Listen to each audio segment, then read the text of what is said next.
Kuna andiko fulani zio katika moyo wangu leo, na tutaweza kuanza na Mwanzo sura 13. Mwanzo sura 13, kukutana ya Bwana pamoja na Abrahamu. Ni Mwanzo sura 14. Mwanzo sura 14, munisamehe. Mwanzo sura 14 kwanza kwa mstari wa 18. Melkisedeki mfalme wa Salemi akatoa mkate na mvinyo, naye alikuwa kuhani wa Mungu aliye juu. Mstari wa 19. Akambariki na kusema, abarikiwe Abrahamu na Mungu aliye juu, mwenye mbingu na nchi. Mstari wa 20. Na asifiwe Mungu aliye juu, aliyetoa adui zako mkononi mwako. Wazo la kwanza ambalo lilikuwa kubwa kwa ajili yangu ni hili: Bwana ambaye hapa aliyeonekana kama vile Melkisedeki mfalme wa Salemi katika hali ya ukohani, aliyekuja kukutana na Abrahamu, hakukuja mikono wazi. Alikuja na mkate na mvinyo. Alitaka aweze kula chakula cha jioni pamoja na Abrahamu.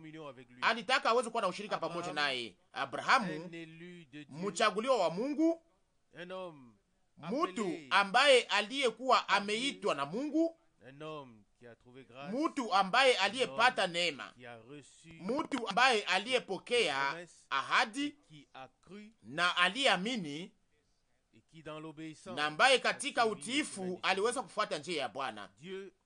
Mungu alikuwa pamoja naye, na wakati Bwana alipokuja kukutana naye, hakukuja mikono wazi. Nasi tuko uzao wa Abrahamu. Mungu hakujake kutana nasi katika akiwa mikono wazi, hakujake na maneno liyo wazi, hakujake na ahadi zizo wazi. Anakujaka kutanana nasi akiwa na injili ya ujao, nasi tunaweza kupokea yale aliyoahidi. Wazo hili liliweza kuwa kubwa na la damani kwangu. Sisi watu tunakujaka na mahadi ambazo hatuwezi kutimiza, lakini Mungu yeye anakujaka kwa ajili ya kutimiza yale aliyotuahidi kwa neema.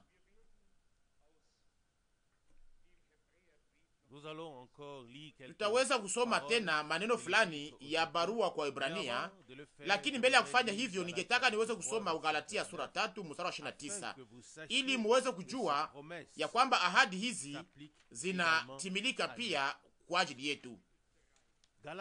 Wa Galatia sura 3 mstari wa 29.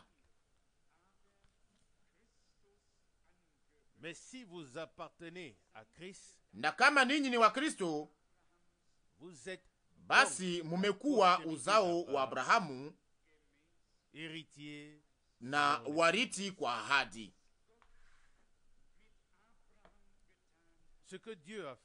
Yale ambayo Mungu aliyofanya pamoja na Abrahamu, anaifanya pamoja na uzao wa Abrahamu, pamoja na wana wa Mungu ambao wanaoamini ahadi za Mungu na ambao wanaofuata Bwana katika utiifu.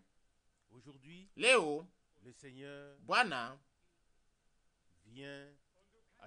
anakuja kukutana na wewe, anakuja kukutana na mimi, na unapaswa kuwa na uhakika ya kwamba hakuja akiwa na mikono iliyo wazi, hakuje na maneno iliyo wazi. Anakuja ili akupatie, ili anipatie yale ambayo tunayohitaji leo. Na najua ya kwamba kuna mahitaji na ninajua nani ambaye anayeweza kumaliza hizo mahitaji zote, yule anayeweza kumaliza mahitaji zote. Sio Abrahamu ndiye alienda kumulaki Bwana, lakini ni Bwana ndiye aliyeenda kukutana na Abrahamu ili aweze kula chakula pamoja naye. Bwana anakuja leo kukutana na sisi, na anakukaribia, ananikaribia. Anataka aweze kuwa na ushirika au umoja pamoja nasi. Anataka aweze kula chakula cha jioni pamoja nasi. Anataka anipatie mana iliyofichwa, na anataka atupatie maji ya furaha kama vile chemchemu ya maji. Wagalatia sura 4 mstari wa 9. Wagalatia 4 mstari wa 9. Lakini sasa mukikwisha kujua Mungu, ama afadhali mukijuliwa na Mungu. Hiyo ni hatua ya lazima sana, au ni maneno ya lazima sana. Kujua Mungu na kujuliwa naye, hayo mawili yanatembea pamoja. Kitabu cha mwisho cha Biblia kinaanza na maneno haya ya kwamba ufunuo wa Yesu Kristo. Hakuna mafumbo, hakuna vitendawili, hapana. Pazia ilitoshwa, hiyo pazia haiko tena, nasi tunaona Yesu Kristo yeye kama vile yule ambaye iko. Amina. Mutaweza kuona ya kwamba alikuwa ni mfalme wa Salemi, lakini katika wakati ule alikuwa bado kuwa mwana, kwa maana yeye kama vile mwana alikuwa bado kuzaliwa. Muniache niweze kuwasomea hiyo ndani ya maandiko. Waibrania sura 7 mstari wa kwanza. Waibrania 7 mstari wa kwanza. Kwa maana Melkisedeki huyu mfalme wa Salemi, kuhani wa Mungu aliye juu, aliyekutana na Abrahamu nyuma ya kushinda wafalme, na alimubariki.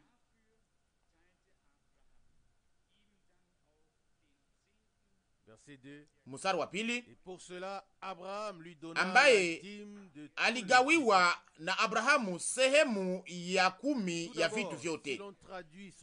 Kwanza, kama tunatafsiri jina lake, yeye ni mfalme wa haki, lakini pia ni mfalme wa Salemi, inayomaanisha mfalme wa salama.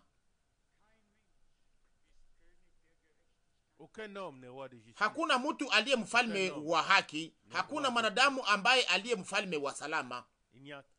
Kuna moja peke yake ambaye hayo maneno inatembea pamoja naye, inatimilika kwake, naye ni mfalme wa wafalme na Bwana wa majeshi.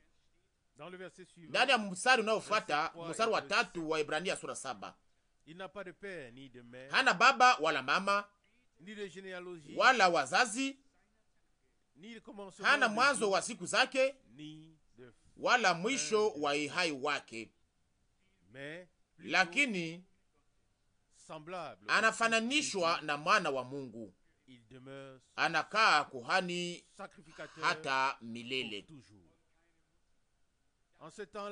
Katika wakati ule alikuwa haja kuwa na baba wala mama. Neno likuwa bado kuwa mwili.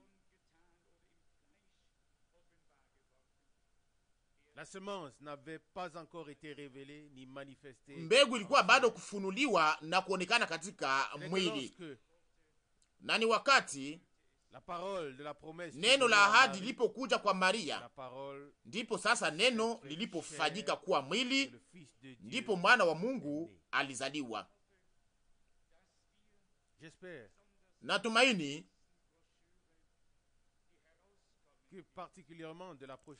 ya kwamba sana sana kupitia hii kitabu kitakaweza kutokea hapa karibu, tutaweza kuelewa maneno ya uungu kupitia ufunuo. Natumaini ya kwamba tutaweza kuielewa kupitia kitabu hiyo. Hawezi kutafsiri Mungu, hawezi hata kumweleza au kuweza kumutamka kwa maneno yanayoweza kueleweka. Yeye iko juu ya maelezo yote, ijapokuwa anajifunua kwa ajili ya wote ambao wanaotafuta kimbilio kwake, ambao walio wanyenyekevu sana, ili waweze kusikia na kuamini yale anayosema. Kwa hivyo sasa, huyo Melkisedeki, mfalme wa Salemi, Salemu maana yake Yerusalemu, muji wa salama. Yeye ni mfalme wa haki, mfalme wa salama. Hana baba, hana mama, hana wazazi, hana mwanzo wa siku zake wala mwisho wa uhai wake. Kuna mmoja peke yake ambaye hakuwa na mwanzo na ambaye hawezi kumalizika, naye ni Bwana. Huyo Bwana alikuja katika mwili, akakamata sura ya mtu kwa ajili yetu sisi ambao tuliokuwa tumepotea hapa chini ndani ya mwili, ili aweze kutukomboa kutoka dhambi na aweze kuturudisha katika hali ya kiungu. Sio ujuzi ambayo tunaweza kuzungumzia, lakini ni kweli, uhakika wa kiungu. Mtu anayesoma shahiri ya mwisho ya Waebrania sura 6, inasemeka kuhusu Melkisedeki, mstari wa 6, mstari wa 20, Waebrania 6, pahali alipoingia Yesu kwa ajili yetu, mtangulizi wetu, amekuwa kuhani mkubwa kwa milele kwa mfano wa Melkisedeki. Waebrania 6 mstari wa 20. Ndani ya Agano la Kale alikuwa hana mwanzo, hana mwisho, hana baba, hana mama, na kisha sasa kukakuja sasa mabadiliko, na kisha kukakuja Agano Jipya, na kisha ahadi zikawa uhakika wa kiungu, na Kristo akawa mwanzo wa viumbe vya Mungu, na si mwanzo wa viumbe vya dunia au wa ulimwengu, hapana, lakini mwanzo wa Mungu kupitia kuzaliwa. Ndiyo alipokea uzima wa milele ndani ya, tukiwa tumepokea uzima ndani ya ule aliyetuletea uzima ule. Waebrania 7 mstari wa 4. Waebrania 7 mstari wa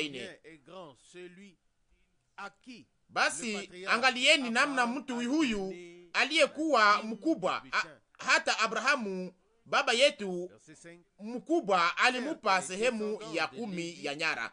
Mstari wa 5. Na katika wana Walewi, wale wanaopewa kazi ya ukuhani, wana amri kwa sheria kutwaa sehemu ya 10 kwa watu wao, ndiyo ndugu zao, hata wametoka katika viuno vya Abrahamu. Mstari 6. Lakini yule asiyekuwa na uzao wake pamoja nao alitwaa sehemu ya 10 kwa Abrahamu, akambariki yeye mwenye ahadi.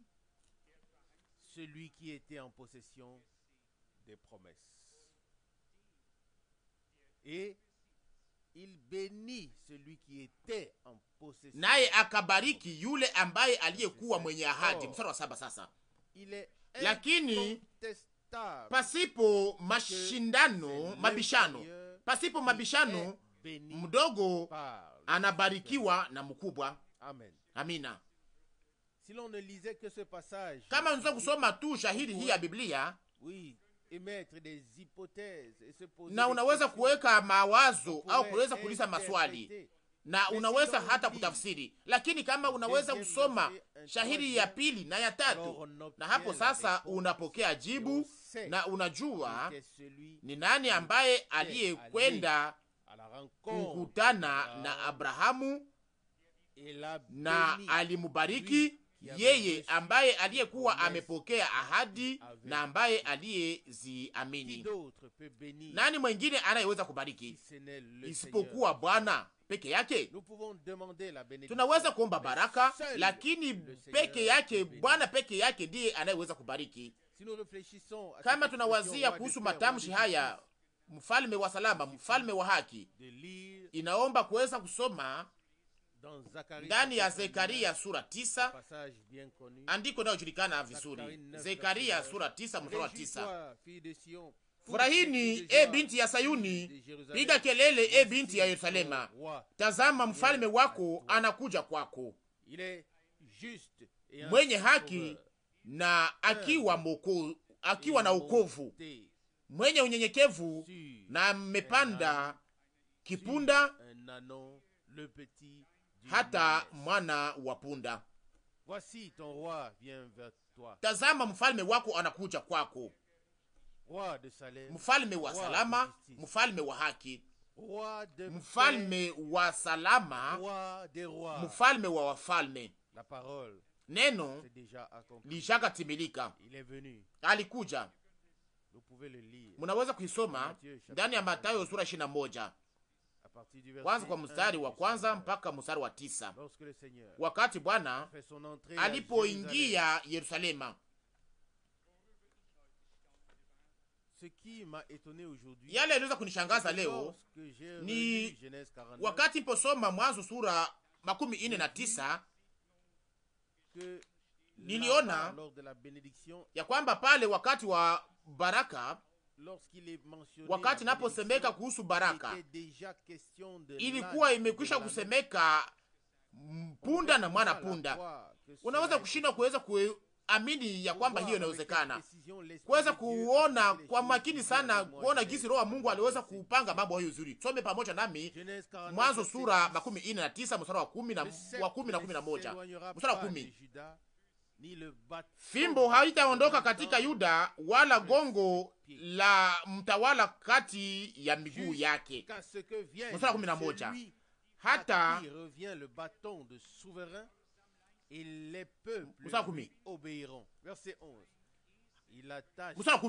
hata Shilo anakuja na kwake kutii kwa watu wote. Mstari wa 11 sasa: akifungia mzabibu kipunda chake na mzabibu mzuri sana mwana punda wake.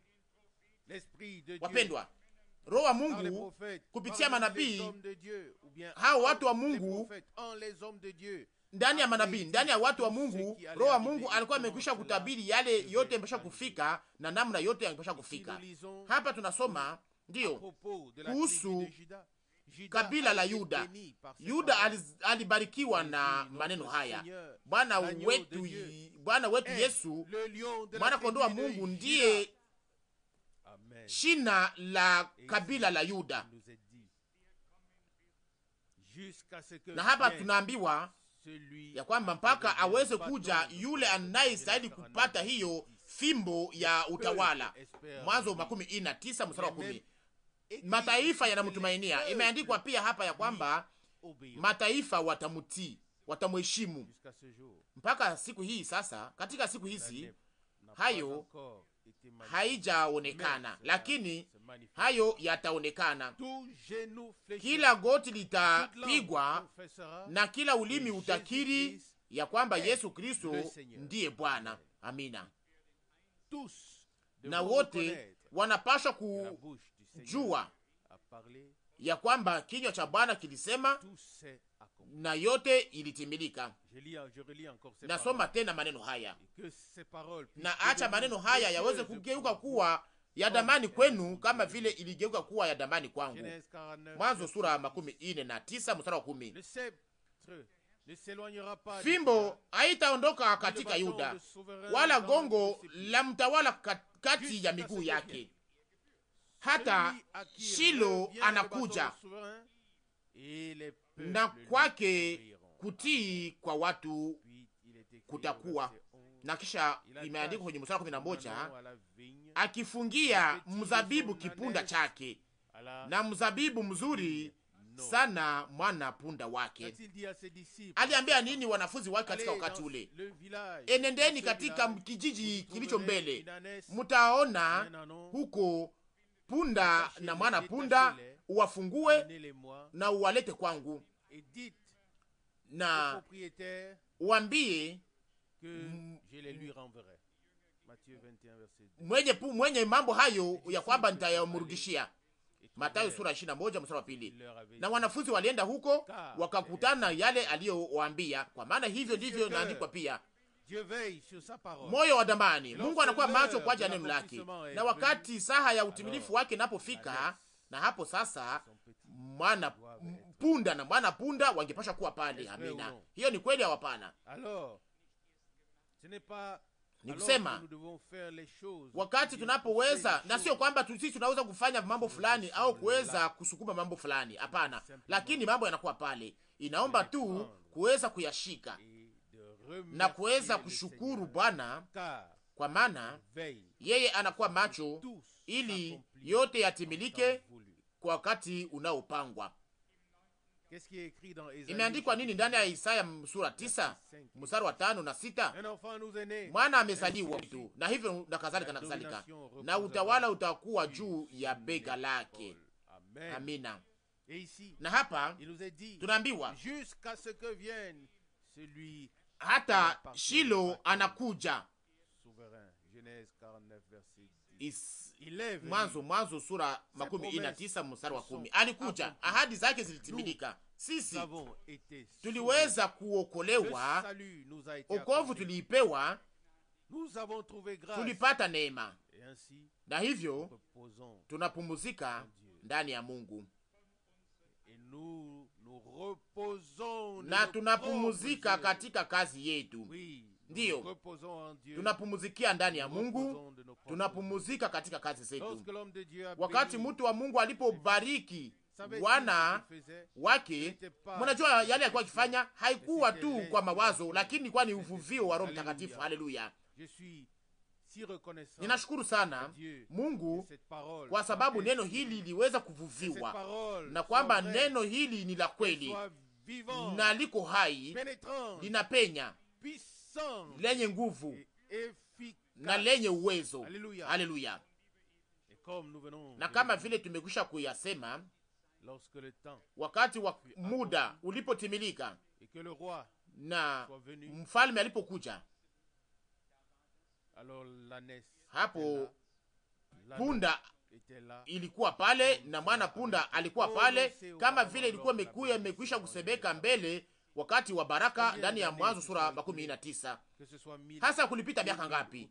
Iwe miaka 1000 au 2000 au 3000, hiyo haina maana. Neno la Mungu linatimilika. Wewe amini, endelea kuamini.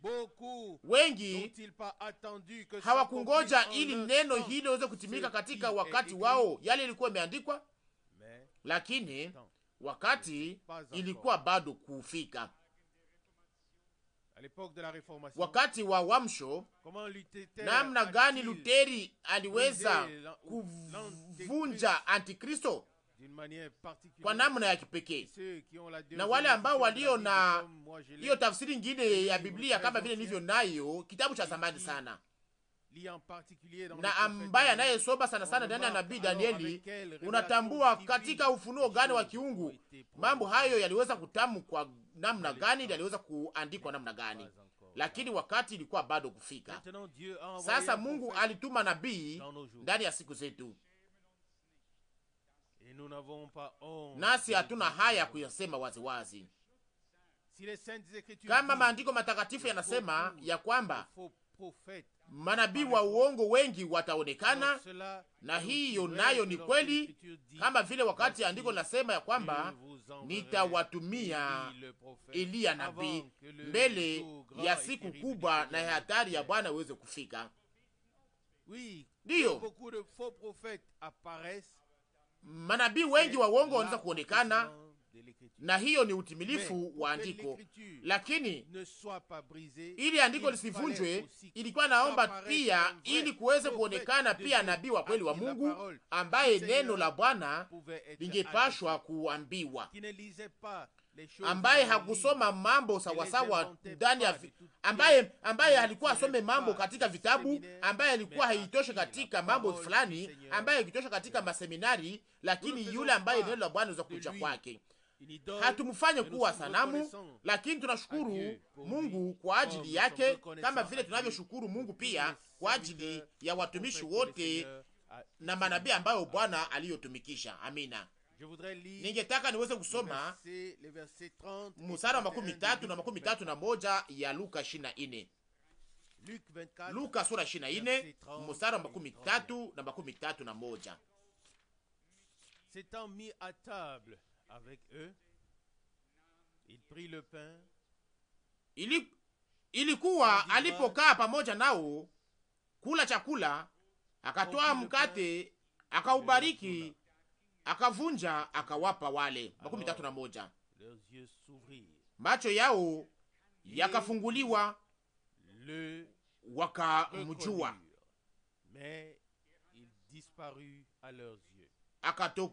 akatoweka asionekane nao. Alikula chakula cha jioni pamoja nao. Alikuja kukutanana na Abrahamu ili aweze kula chakula cha jioni pamoja naye, akiwa na mkate na mvinyo, ili aweze kuwa na ushirika pamoja naye. Na hapa baada ya ufuko, Bwana alialikwa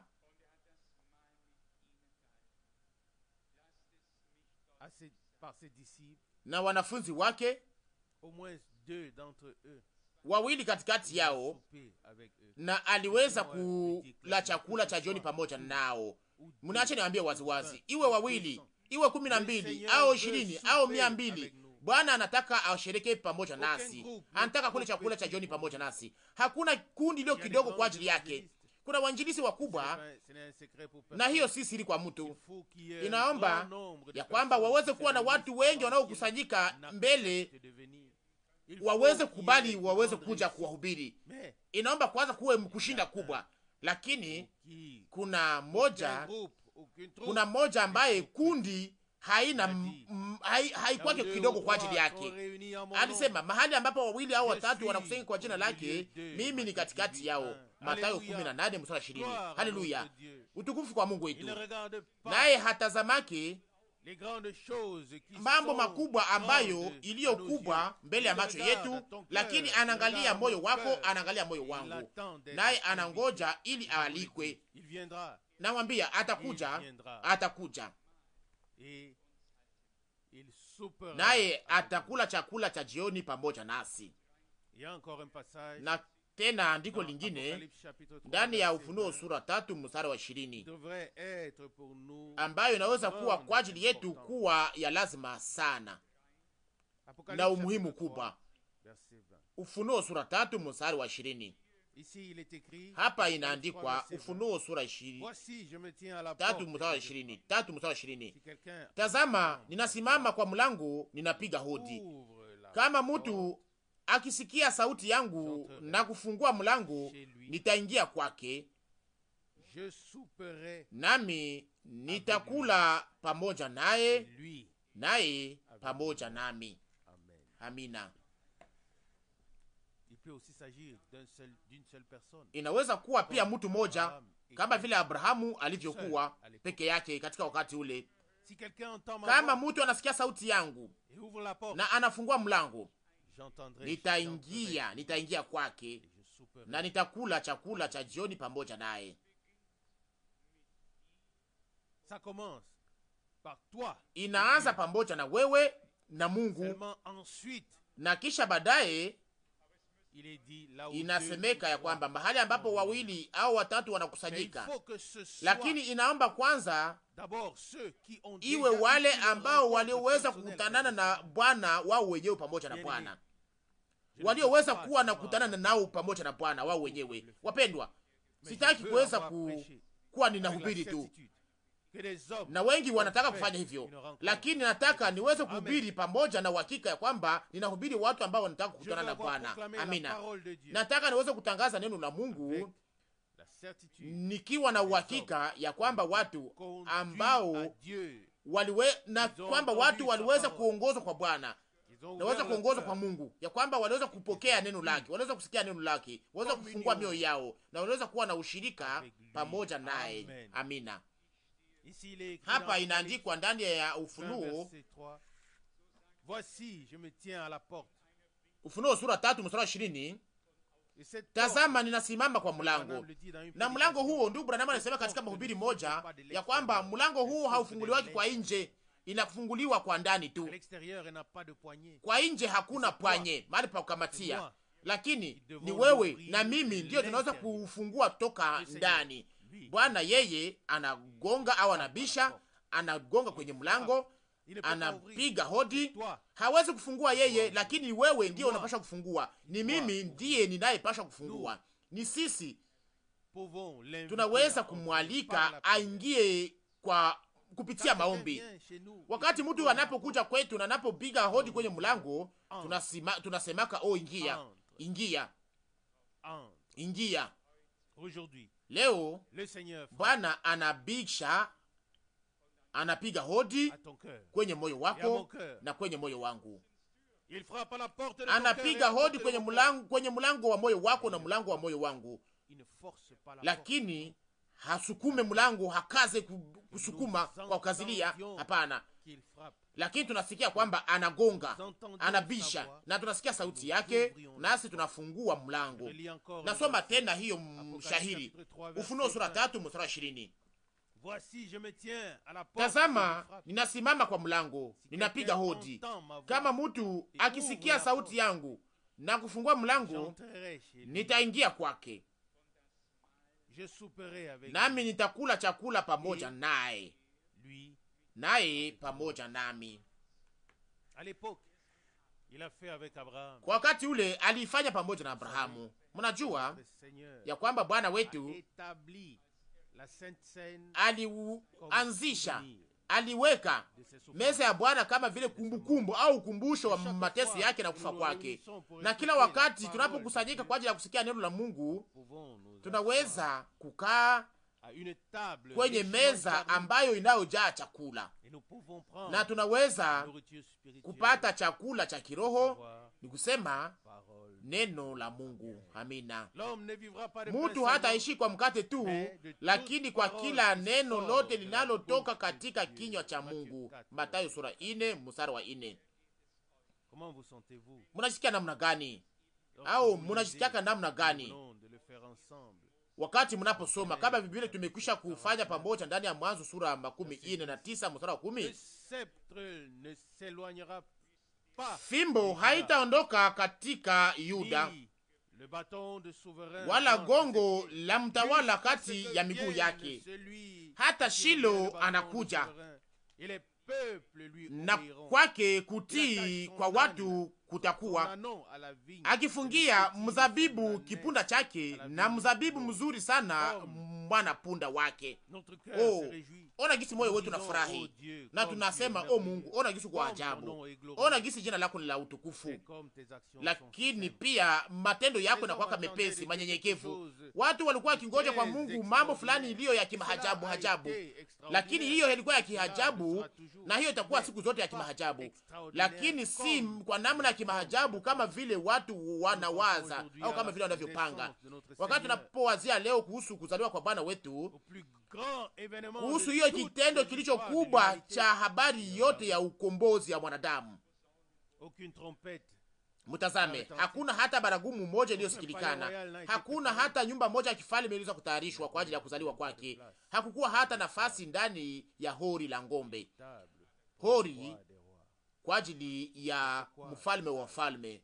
Na ndiyo maana wenye akili na wenye elimu wanakwaa juu ya hayo, kwa sababu Mungu alifanya yale ambayo iliyo kubwa na ya utukufu sana na ya kimahajabu sana, akaifanya kwa namna iliyo nyepesi. pia hata ufunuo kubwa nazo pia zinakuwa nyepesi, nyepesi kwa kiwango ambayo waakili hawezi hata kuyafahamu na kuyaelewa. Haiko ya kama vile ngumu kwa ajili yao. Kwetu, kwa ajili yetu, neno la nabii Isaya sura 35 inakuwa ya haki, ya kwamba pia mtu mjinga hawezi kupotea kwenye njia hiyo. Isaya 35 mstari 8. Mungu aliweka njia iliyotengenezwa, njia iliyo juu kwa ajili ya waliokombolewa. Pia hata mpumbavu hawezi kupotea katika njia hiyo. Kama mtu anapotea ni wale wa akili na wenye elimu nyingi na wenye ujuzi, lakini watoto wachanga wadogo ni wao ndio Mungu alifunua kwao. Hawezi kupotea ndani ya njia hiyo, kwa maana wanasimama juu ya njia hiyo na wanashikamana neno lake na walipokea neno lake ndani yao, na Bwana anakuja kukutana nao kama vile alivyokuja kukutana na Abrahamu. Leo Bwana aliweza kukutana na wewe, aliweza kukutana na wewe, aliweza kukutana na mimi, aliweza kukutana na wewe katika neno lake. Leo anakuja kupitia neno lake, aliweza kufanya mambo makubwa na ya damani kwa ajili yetu. Alifanya neno lake kuwa chakula cha kiroho kwa ajili yetu, na kama vile inasemeka kila mara,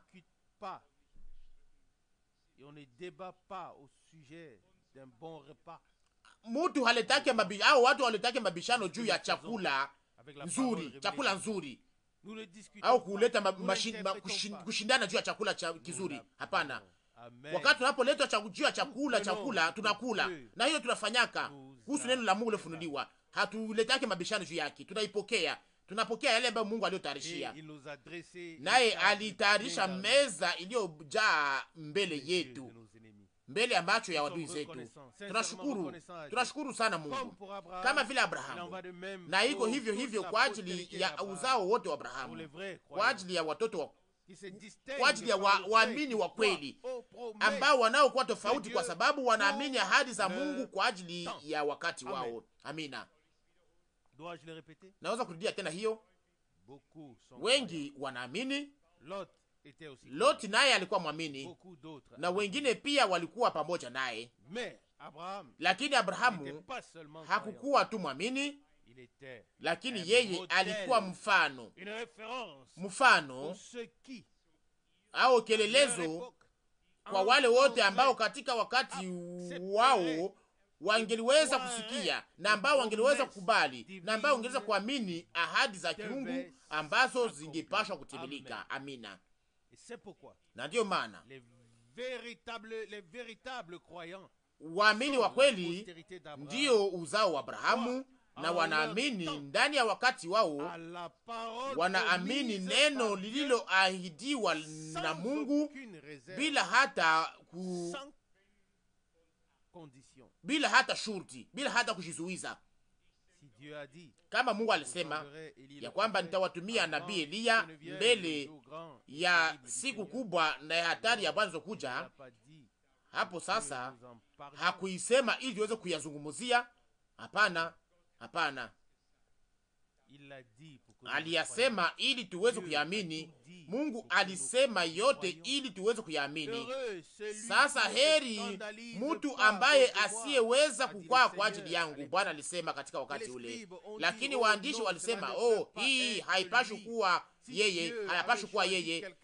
Kama Mungu angeliweza kuchagua mtu fulani, kama mtu angeliweza kuchagua mtu fulani, angekuwa ni mtu fulani aliye hivi na hivi na hivi na hivi. Nani anaweza kuwa mshauri wa Mungu? Nani anaweza kumwambia yale anapaswa kufanya? Katika wakati wa Yesu kulikuwa waandishi wengi, walikuwa wakikaa katika masunagogi, katika mahekalu, walikuwa wakisoma na kufundisha wengine, lakini wao wenyewe hawakuwa wamefundishwa na Mungu, na hawakuwa hata na ufunuo mmoja kuhusu yale yalikuwa yakifanyika katika wakati wao. Mtu aliyeitwa Yohana, mtu wa pori, aliyekuwa akikula nzige na asali, ya pori, na sio kukula pamoja na sio kukula kitumikisha kisu na vijiko kama vile tunafanyanga sisi hapa. Lakini hapana, leo alikuwa ni mtu alikuwa mnyenyekevu sana Yohana. Hiyo inanishangaza sana kuona Mungu mnyenyekevu mpole aliweza kujifunua pia kwa namna nyepesi. Amina. Mtu wa Mungu akivaa ngozi ya ngamia, akiwa na mshipi wa ngozi kwenye kiuno chake, na hapo akaonekana, akatangaza ufalme wa Mungu na akatayarisha njia kwa ajili ya Bwana, na akatayarisha taifa ili waweze kuamini. Na kitu hicho moja kiliweza kufanyika katika kizazi hiki. Sitaisahau mmoja wa wainjilisi wakubwa, sitaki hasa kuweza kusema jina lake, lakini aliambia ya kwamba mtu yule William Mario Branham na Kiingereza kyake kya kisicho stahili, ya kwamba huyo ndiye anapaswa kuwa mtu wa Mungu. Watu wote walioweza kupata maelimu na mafunzo fulani ambayo waweza kuwaka na pia na maoni yao, wanakuwaka na mambo mawili na mambo, wakati wanapokuwa na mambo mawili hayo, mambo ilikuwa imemalizika. Lakini Mungu yeye alikamata mtu aliyekuwa mnyenyekevu, hakuchanganyisha na kuweza hakuchanga neno na hakuweza kulitafsiri, lakini alipokea kupitia ufunuo na akaitangaza kupitia uvuvio wa kiungu. Nasi tunakushuhudiwa katika maandiko matakatifu sisi wenyewe, kwa maana yote inalingana 100% toka A mpaka Z.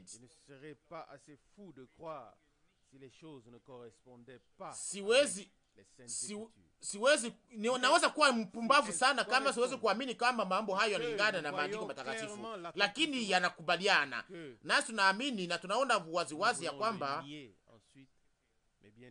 lakini tunaona waziwazi, lakini tunataka tuweze kukataa hiyo utimilifu. Kama Bwana angeliweza kusimama hapa leo, ataweza kufanya yale aliyofanya katika wakati ule katika sunagogi ya Kapernaumu, wakati alipopewa gombo la nabii Isaya na aliposoma sura 61 na akasema, leo andiko hili linatimilika mbele ya macho yenu. Luka 4:21. Wote walimtazama na wakasema, hakuna mtu aliyezungumuza kama yeye. Yohana 7:47. Haleluya! Hiyo ingali hivyo hivyo leo. Hakuna mtu ambaye aliyezungumuza kama vile yeye. Angali anazungumza tena leo kupitia neno lake, hata kama anatumikisha kinywa cha mtu. Neno la Mungu linadumu kuwa neno la Mungu siku zote. Nasi tunashukuru kwa maana upako takatifu ulikuwa juu ya ndugu yetu mpendwa William Mario Branham, na utangazaji wake ulikuwa ukikubaliana pamoja na Agano la Kale na Agano Jipya, pamoja na manabii na wamitume. Nasi tunaamini ya kwamba tuliweza kurudishwa kwenye neno halisi. Amina. Ndiyo, ninaonyesha tena hiyo nikiwa na nia njema. Naamini ya kwamba kazi ilikuwa ni ya kuweza kuturudisha kwenye neno la Mungu. Ndiyo, wangapi ambao waliofunga Biblia wakisema hatukuyaelewa? Na sasa tuko na mahubiri na inatutosha. Mahubiri ni ya lazima, lakini yanaturudisha ndani ya neno hilo halisi. Amina.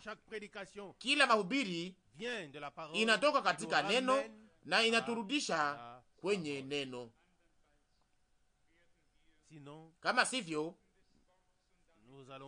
tutaweza kutoka kwenye udongo wa neno na tutakuwa tumetoka kwenye msingi, na tutaweza kujenga yale ambayo isiyoweza kusimama mbele ya Mungu.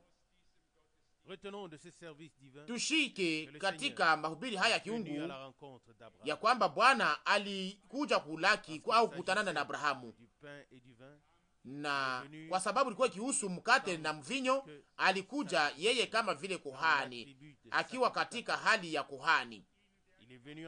Alikuja kama vile Melkisedeki. Katika wakati ule alikuwa akingali katika mwili wa kiroho, lakini baadaye akatoka katika mwili wa kiroho akaingia katika nyama ili aweze kufa hapa, ili aweze kugeuza mwili huu wa udongo ageuke kuwa mwili usiokufa na mwili ambao tutakao kuwa nao baada ya ufufuko na baada ya kugeuzwa, kubadilishwa. Hiyo inakuwa wazi kwa ajili yetu. Amina, ni ya utukufu sana, ni ya ajabu.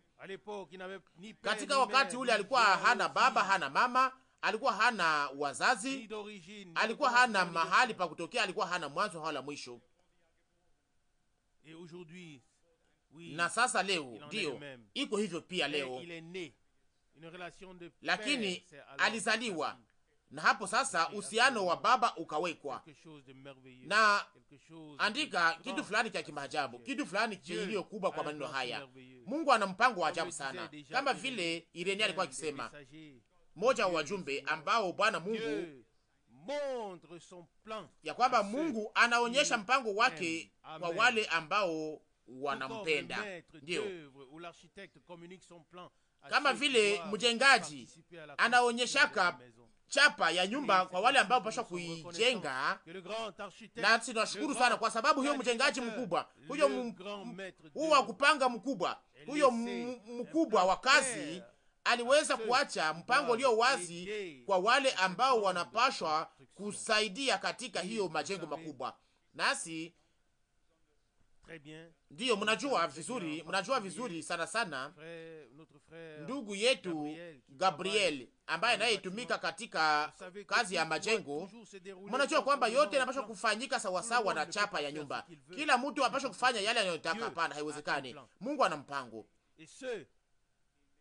na wale ambao wanaofanyizia neema anawaruhusu ili waweze kuona mpango huo au chapa hiyo. Nawambia, katika siku hizi za mwisho tuliweza kuwa na kuona ya ajabu kwenye mpango mkubwa wa Mungu, na tunashukuru kwa ajili ya ndugu yetu mpendwa Branham ambaye katika unyenyekevu wake aliweza kutumikishwa kwa namna ya nguvu na Mungu. Kwa wale ambao wasiojua huduma yake na kutumwa kwake, hiyo inaweza kuwa kama vile ni ya ajabu kusikia, au inaweza kuwa kama vile ya kushangaza wakati wanaposikia tukisema jina lake mara nyingi. Lakini nawauliza, kama mlisikia Yohana Mbatizaji, hamwezi kuwa mlisikia, kama mliweza kusikia Yohana Mbatizaji, hamwezi pia kusema jina lake? Au kama mlisikia Yohana, kama Paulo alikihubiri, kama mlisikia Paulo akihubiri, hamwezi kusema hata jina lake? Mweza kuisema hata jina lake mahali pote, na mtaweza kusema, oh, sikia, kuna mtu wa Mungu ambaye aliyeonekana mbele. Alikuwa akiitwa Sauli, lakini sasa anaitwa Paulo, mtu mkubwa wa Mungu. Hakuna kitu kibaya kwa hayo, lakini tunatukuza Mungu na tunasifu Mungu peke yake, ambaye anayetuma watumishi wake kwa mwanzo na kwa mwisho ili aweze kuzungumzia taifa lake. Tunashukuru kwa sababu tunaweza kufanya tofauti hiyo. Wengi hawezi kufanya hivyo, lakini sisi tunashukuru Bwana kwa maana tunaweza kufanya tofauti hiyo, na tunashukuru pia kwa ajili ya hiyo. Leo Bwana alikuja kukutanana na mimi na kukutanana na wewe ndani ya upendo, na sio kwamba iko na mikono iliyo wazi, lakini ili aweze kufanya karamu pamoja nasi. Anazungumuza tena kwa makazo ya kwamba, tazama, ninasimama kwenye mlango na ninapiga hodi. Kama mtu anasikia sauti yangu na anafungua mlango, nitaingia kwake na nitakula pamoja naye, sawa sawa na Ufunuo sura 3 mstari wa 20. Na wakati anapoingia anasema, leo wokovu umeingia katika nyumba hii. Leo wokovu umeupewa, au leo wokovu nimeupewa, kama anaweza kuingia leo ndani ya moyo wako na ndani ya moyo wangu. Jina lake lisifiwe na lutukuzwe. Amina. Tusimame na tuombe. Baba uliye mbinguni, sote pamoja tunakuja pamoja na wale walionyosha mikono yao na pia wale ambao wangali wanashakia. Bwana mwaminifu, ndiyo tunakuja sote, tunakuja kama vile tulivyo. Tunakuona, unakuja kukutana na sisi, ulikuja kukutana na sisi leo. Haleluya, haleluya. Ulitulisha, ulitunywesha, ulikula chakula cha jioni pamoja nasi, kwa maana neno lako ndio chakula chetu. Haleluya. Na wewe ni mwamba uliopigwa, ambamo maji ya uzima inatokea. Haleluya. Tunakushukuru kwa ajili ya hiyo. Bwana mpendwa, okoa, ponya, fungua, bariki, funua ya kwamba tuliweza kuwa na kutana na wewe, na wewe pamoja nasi. Haleluya. Ya kwamba wokovu tumeupewa, na kwamba tumepata salama pamoja na Mungu kupitia Bwana wetu Yesu Kristo. Tulihesabiwa haki, tulisamehewa, tulisafishwa, tulitakaswa, uzima mpya ndani ya Mungu. Haleluya. O Bwana, ninakushukuru kwa ajili ya agano la kale na agano jipya. Bwana mwaminifu, Mungu mwaminifu, na hiyo imegeuka kuwa ya damani sana kwangu. O Mungu, ulikuwa na watu wanyenyekevu, waliweza kunyoshea mikono yao. Uliweza kuwanyoshea mikono na wewe ukawazungumzia pia kuhusu wao, kupitia wao. Oh, haleluya. Mara ngapi wewe ni ajabu sana. Mara ngapi ni ajabu na utukufu. Mara ngapi neno lako ni la utukufu. Ona iliyo njema na ya ajabu sana. Haleluya. Nayo inatimilika. Hakuna hata nukta moja ya neno lako itakayopotea. Yote yatatimilika. Bwana, ulisema katika wakati ule ili andiko litimiliki. Haleluya. Leo tena andiko linatimilika kwa namna nyingi mbele ya macho yetu. Ushukuriwe kwa ajili ya ufunuo wa unabii wa shauri yako ya kiungu ya wokovu. Ushukuriwe kwa ajili ya kupata njia ambayo tuliweza kupewa. Ushukuriwe kwa ajili ya huduma ya kinabii ambayo tunaweza kupata sehemu na ambayo tunaweza kushota ndani baraka. Ushukuriwe kwa ajili ya yote. Ninakushukuru kwa ajili ya kila nafsi ambayo iliyookoa, kwa ajili ya kila ndugu, kwa ajili ya kila dada. Ninakushukuru kwa ajili ya taifa lako lote. Ninakushukuru kwa ajili ya mji huu, kwa ajili ya nchi hii, kwa ajili ya mahali hapa ambapo tunapo, kwa sababu tunaweza kukusanyika kwa ajili ya kuchunguza neno lako na kusikia sauti yako na kuweza kushukuru. Bwana mwaminifu, tushike sisi sote na utubariki kama vile ulivyobariki Abrahamu ukisema, nitakubariki na wewe utakuwa chemchemu ya baraka. Ushukuriwe kwa ajili ya siku hii katika jina la Yesu. Amina.